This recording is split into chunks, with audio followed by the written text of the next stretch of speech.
So how do you control your narrative when things don't go the way you expect it to, the way that you plan? How do you control the narrative?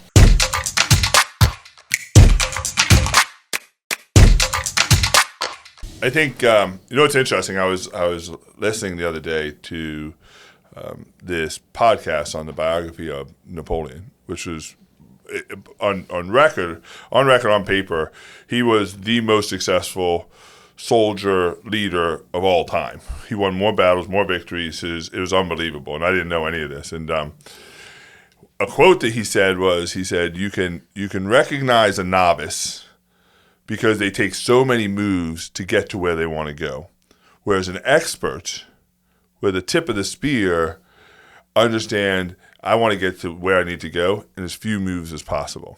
Well, how do you do that? Well, to your question of when Beth made plans. So we have a plan. We have a process in sales, and sales are messy and they're unpredictable. And all we're trying to do with the sales process is make it as predictable as possible. There is no guarantee.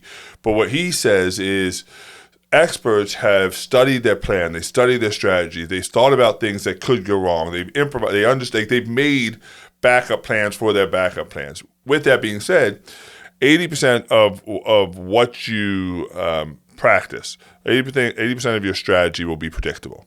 This will happen. A buyer will walk through the door. There's an 80% probability that they will say, "I'm just looking," and you can make the best plans for that.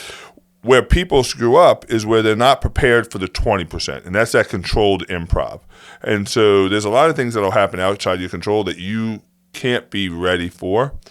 You want to try in your practicing, in your strategies, what are the 20% that I'm not going to see? What are the 20%? And you may not get it, but you want to even have planned for the things you have to have controlled improv. Controlled improv are, I don't know what's going to happen.